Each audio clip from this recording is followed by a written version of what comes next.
નમસ્કાર, હાર મહત્વના સમાચાર થરાદમાંથી મળી રહ્યા છે। થરાદના લોરવાડા પ્રાથમિક શાળામાં બે વિદ્યાર્થીઓ વચ્ચેના ઝઘડાને આચાર્ય પર હુમલો કર્યાના શિક્ષકના આક્ષેપો સાથે વાલીઓએ આચાર્ય પર હુમલો કર્યો છે। ઇજાગ્રસ્ત આચાર્યને થરાદની રેફરલ હોસ્પિટલમાં સારવાર અર્થે ખસેડી દેવામાં આવ્યો છે અને પોલીસે આ તજવીજ હાથ ધરી છે। થરાદના લોરવાડા પ્રાથમિક શાળાના આચાર્ય પર વાલીઓ દ્વારા હુમલો કરવામાં આવ્યો છે।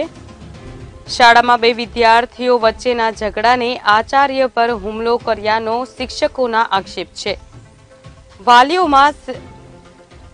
વાલીઓ શાળામાં હુમલો કરવા આવ્યાનું વિડીયો દેખાઈ રહ્યું છે।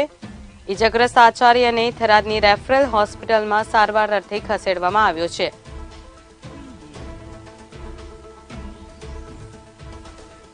પોલીસ દ્વારા આગળની તજવીજ હાથ ધરવામાં આવી રહી છે।